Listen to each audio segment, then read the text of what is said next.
yearly treatment 6 နည်းကိုကျွမ်းကျင်နားလည်သွားပြီးသိသွားလို့ဆိုလို့ရှိရင်ဒီ6နည်းနဲ့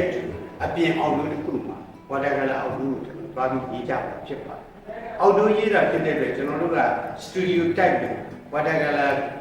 ကဘူးကြီးမလို့ပေါ့။ဘူးသေးသေးဆေးဆက်သေးသေး ready made သေးသေးလေးနဲ့ကျွန်တော်တို့ကလည်းဒီလိုဆောင်နိုင်မဲ့ပစ္စည်းတွေနဲ့ဒီ outdoor ကိုသွားပြီးရေးကြမှာဖြစ်ပါတယ်။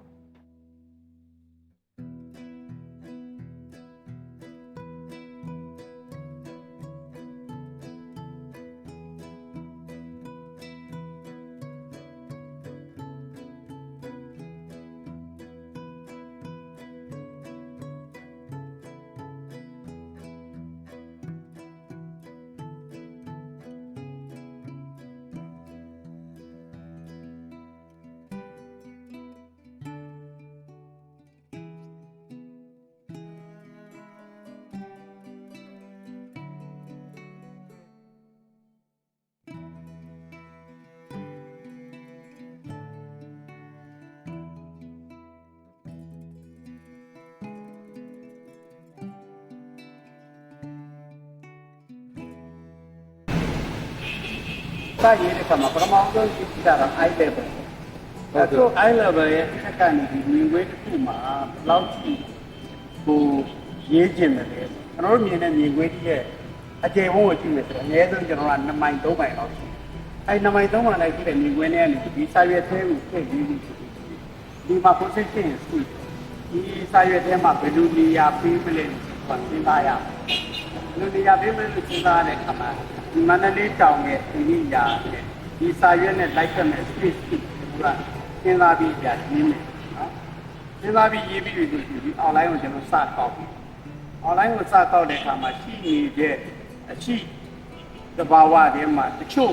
မလိုအပ်တဲ့ဟာတွေကိုဖယ်ထုတ်တတ်ဖို့လိုအပ်တဲ့ဟာတွေကိုဖတ်ထည့်မလိုအပ်တဲ့ဟာတွေဖယ်ထုတ်ဖို့ဆိုတာဥပမာဆိုပါလို့ဒီမှာမြင်နေရတဲ့ဓာတ်တိုင်တွေဓာတ်ကျူးတွေကတော့ကျွန်တော်တို့မြင်ကွင်းထဲမှာမလိုအပ်တဲ့မြင်ကွင်းတစ်ခုဖြစ်တဲ့အတွက်ကျွန်တော်ကအဲ့ဒါတွေကိုထည့်ပြီးတော့လိုအပ်တယ်ဆိုရင်ကျွန်တော်တို့ထည့်အဲ့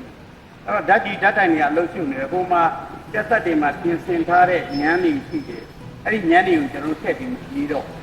ညမ်းတွေကိုထည့်မပြီးတဲ့နဲ့ရှိမြင်နေရတဲ့သဘာဝတွေကနေပြီးတော့ပုံလိုချင်တဲ့ဟာတွေဒီထဲမှာကိုယ်ပတိကားထဲမှာထည့်ပြီးကိုယ်ပတိကားထဲမှာထည့်ရင်းနိုင်တော့အောင်လှနေတဲ့အလှတရားတစ်ခုဒီဆရာကမြင်တတ်ဖို့အဲ့တော့တွေ့သမျှအောက်သူရေးတဲ့နေရာမှာတွေ့သမျှအကုန်လုံးကိုရေးရမယ်လို့ဒီကမှမပြောပါဘူးအဲမြင်တဲ့မြင်ကွင်းတွေကနေပြီးတော့လှတဲ့အလှဟာဘုရားကလှတာလို့ဘယ်လောက်ကြီးလှတာလို့ဘာကြောင့်လှတာလို့အဲ့ဒီအလှတရားကိုရှားပွေပြီးမှဒီဆရာဒီမှာဖြစ်အဲ့ဒီဆရာကအဲ့ဒီလိုရေးတဲ့နေရာမှာမြင်ကွင်းတွေကနေပြီးတော့မလိုအပ်တဲ့ဟာတွေကိုဖယ်ထုတ်တယ်လို့ပဲလိုအပ်လို့ရှိရင်လည်းထပ်ထည့်မှုကြိုးစားတယ်ကြီးကျင်းသေးကျင်းဆိုတဲ့ distortion တွေလုပ်ဖို့ဒီရှေ့မှာရှိနေတဲ့မြင်ကွင်းထဲမှာဒီမကောင်းမြင်မကောင်းရှိနေတဲ့ခါတွေထည့်ထုတ်တတ်ဖို့တော့အပ်ပါ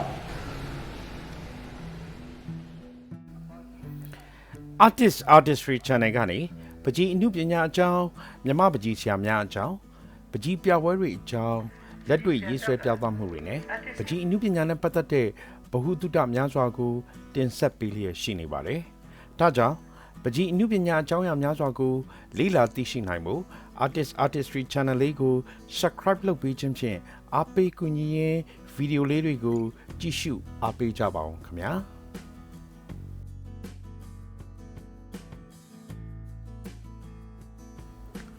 ပထမဆုံး first layer ဖြစ်ဒိန်တွေကိုရေးတဲ့အခါမှာ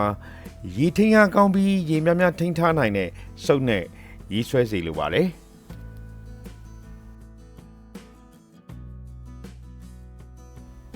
ကိုရေးဆွဲလိုက်တဲ့စုပ်ချက်ရာစက္ကူပေါ်မှာထင်ကြံမနေစေဖို့နဲ့စိတ်ညီညာဖို့တတိထားဖို့လိုပါမယ်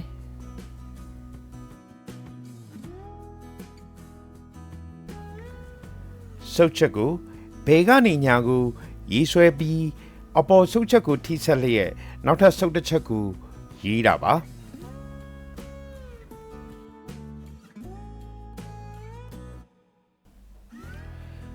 အဲ့လိုရေးရမှာစီးကျလာမဲ့ရေကိုထိန်းထားနိုင်မှုအတွက်အောက်ခံပုတ်ပြားကို30 ဒီဂရီအနေထားလောက်စောင်းထားဖို့ လိုပါမယ်ခင်ဗျာ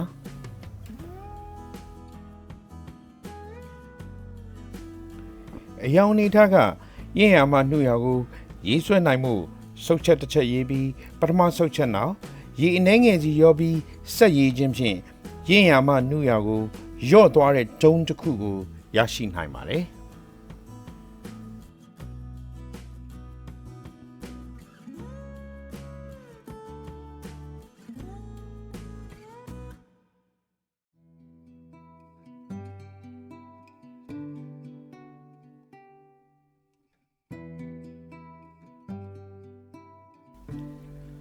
ဒုတိယတစ်ချက်မှာတော့ super imposing နည်းကိုအသုံးပြုပါမယ်။အောက်ခံဆေးပါပါတုတ်ထားတာဖြစ်တဲ့အတွက်ဆေးချောက်သွားတဲ့အနေအထားလောက်မှာနောက်ထပ်တစ်ထပ်ထပ်ဖြည့်တဲ့သဘောပါ။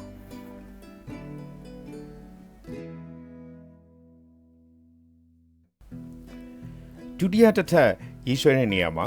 ပကြီကားဖွဲ့စည်းပုံမှာပါဝင်တဲ့ subject မျိုးစားကိုတဘာဝအယောင်တိုင်းအဖြူတွေကိုလိုချင်တဲ့အခါမှာခြံလက်ရေးဆွဲနည်းကိုအသုံးပြုပါတယ်ပကြီကားမှာပါဝင်နေတဲ့ subject ရဲ့ပုံစံအတိုင်းတိကျမှန်ကန်စွာခြံလက်ရေးဆွဲပါတယ်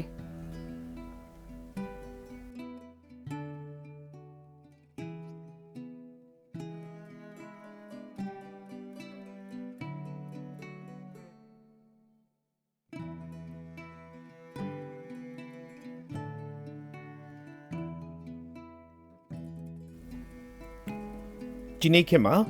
musky လို့ခေါ်တဲ့ကော်ရည်ဆေးတစ်မျိုးကိုအသုံးပြုပြီးရေးဆွဲနေကြပါတယ်။အဲ့ဒီဆေးကစပ်ပြအနှဲငယ်ရောပြီးလိုချင်တဲ့အဖြူသားခြံလက်မဲ့နေရာပေါ်တုပ်လိမ့်ပြီးဆေးရောင်ချေကခြောက်သွားရင်လက်ဖြင့်တွန်းထုတ်ရင်တုပ်လိမ့်ထားတဲ့နေရာမှာအဖြူသားကြံရိတ်ခဲ့တာမျိုးပါ။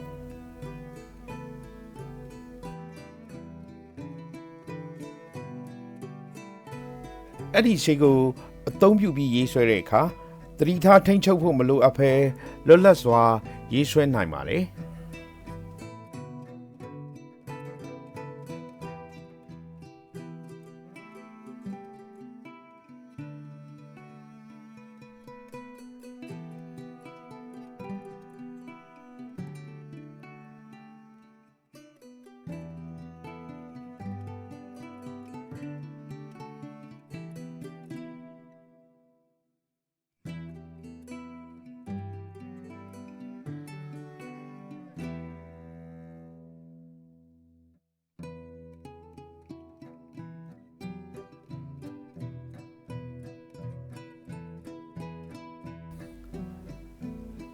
မြင်တွေ့ရတဲ့မြင်ကွင်းမှာကိုတွေ့တဲ့အယောင်တိုင်းရေးဆွဲတဲ့အခါစိတ်အပြည့်အကျဲကိုလိုချင်တဲ့အချိုးအစားရအောင်စပ်ပြီးမှရေးချယ်ရပါမယ်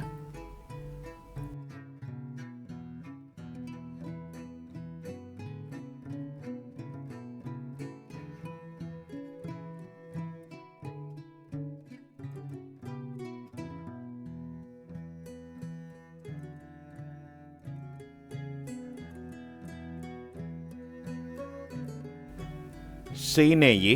အချိုးအစားမှန်ကန်မှုအပေါ်မှာမူတည်ပြီးကိုလိုချင်တဲ့အယောင်အသွေးကိုပကြီကားပေါ်မှာဖန်တီးတဲ့အခါစုပ်ချက်စုပ်တန်းအဖိအဖော့တို့ဖြင့်လိုအပ်သလိုရေးဆွဲနိုင်ပါတယ်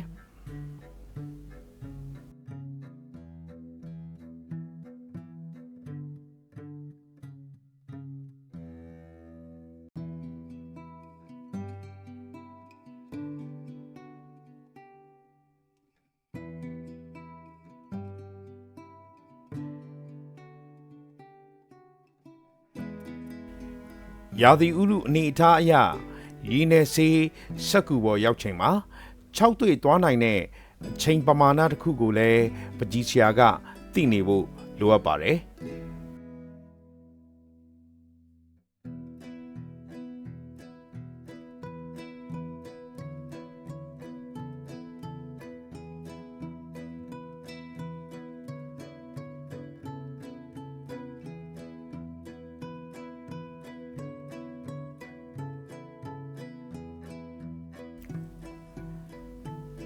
အယောင်များကို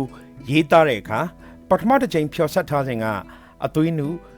ကျုံးတစ်ကြိမ်ရေးဆွဲစဉ်ကရတဲ့ကျုံးနဲ့ဒုတိယတစ်ကြိမ်မှာရေးဆွဲတဲ့ကျုံး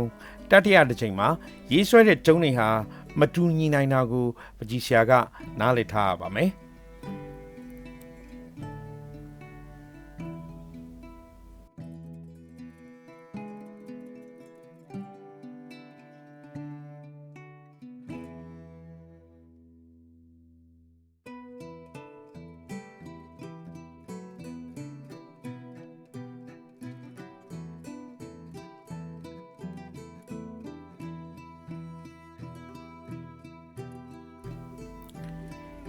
ရေစေးက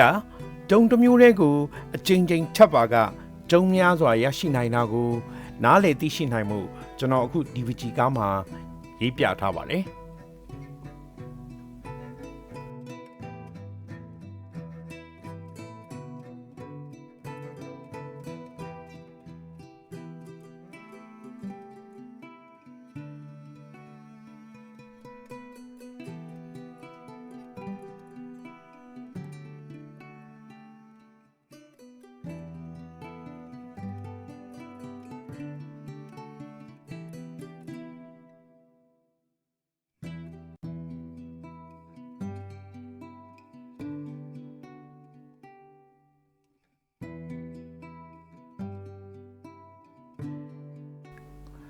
ပကြီးကားရဲ့ဖွဲ့စည်းပုံမှာပါဝင်တဲ့အရာဝတ္ထုပစ္စည်းများရဲ့အလင်းအမှောင်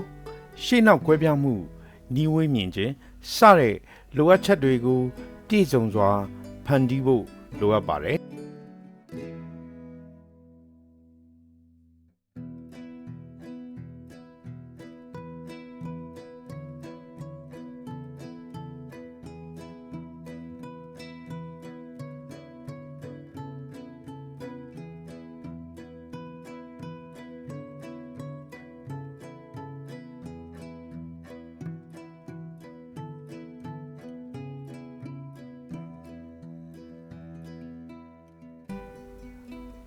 တဘာဝမှာရှိနေတဲ့မြင်ကွင်းကိုပကြီးကားရေးဆွဲတာဖြစ်တဲ့အတွက်လိုအပ်တဲ့နေရာမှာစိတ်ထပ်ဖြည့်ခြင်းထုတ်နှုတ်ခြင်းရှော့ချခြင်းစတဲ့နီးစနစ်တွေကိုအသုံးပြုပြီးပကြီးကားကိုသက်ဝင်လှုပ်ရှားအောင်ဖန်တီးရေးဆွဲရတာဖြစ်ပါလေ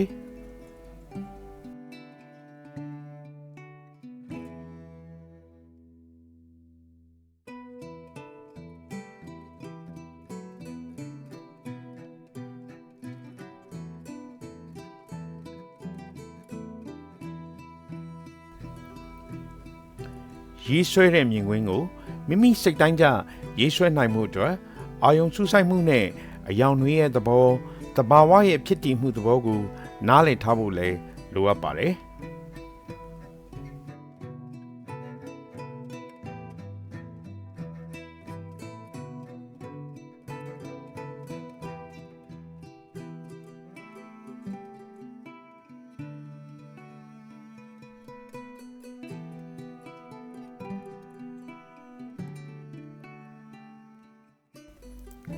ကျွန်တော်မန္တလေးမှာပကြီးပပုကျောင်းတက်တော့ပကြီးပညာသင်ကြားတဲ့အခါ test book တွေ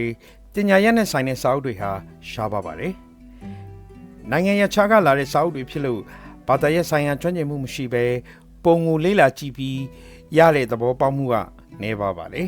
။ရှာရီရဲ့ပို့ချမှုတွေဟောပြောမှုတွေကိုစာအုပ်တွေနဲ့လိုက်မှတ်သားပြီးပြန်ဖတ်ပြန်လေ့ကျင့်ပြီးပညာယူခဲ့ရတာပါ။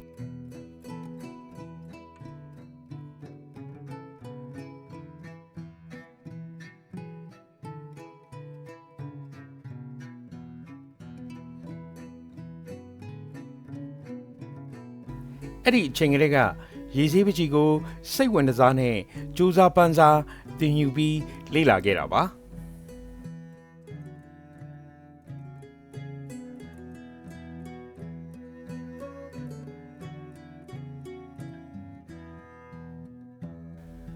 ပညာရပ်တွေကိုလေ့လာလိုက်စားတဲ့အခါပညာရပ်တိုင်းမှာဆုံးငန်းတိုင်အောင်ဆိုတာမရှိသလောက်ပါပဲရှာဖွေလေတွေ့ရှိလေဖြစ်ပါတယ်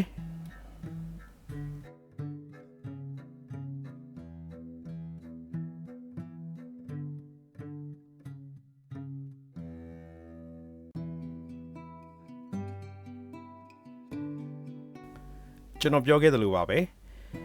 ဒီစာအုပ်ကိုရေးသားပြုစုခြင်းဟာပြည့်စုံလို့လောက်ကင်ဆောင်ရွက်ရေးသားခြင်းမဟုတ်ပါဘူးခင်ဗျာပကြီးရေးသက်နှစ်များစွာအတွင်းမှာ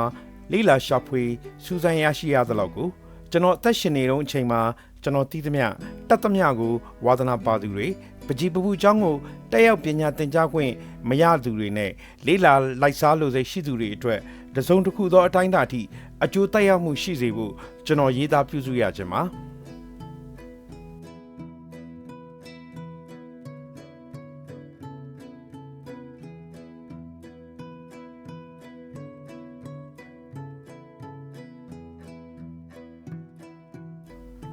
အခုအော်တိုလက်တွေ့ရေးဆွဲပြသတဲ့ဗီဒီယိုလေးနဲ့အတူပြီးလက်ကတင်ဆရာမြင်ဆရာကြားဆရာတွေတင်ယူလာတဲ့နည်းစနစ်များကိုအခြေခံပြီးလက်ဆင့်ကမ်းတင်ယူလာတဲ့ဆရာကြီးများရဲ့တပည့်များဖြစ်ကြတဲ့ကျွန်တော်ဆရာတွေနဲ့ဆရာများရေးပေါ်ရေးဘက်များအားလုံးကိုဂါရဝပြုနှုတ်ဆက်လိုက်ပါတယ်ခင်ဗျာ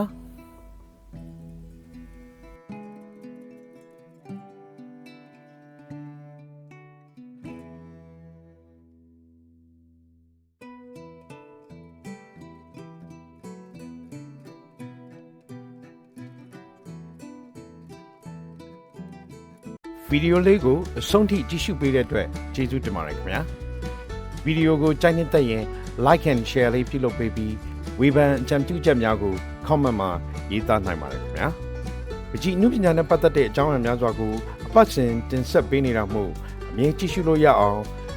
artistry channel လေးကို subscribe လုပ်ပေးခြင်းဖြင့်အားပေးကူညီကြပါဦးခင်ဗျာကျေးဇူးတင်ပါတယ်ခင်ဗျာ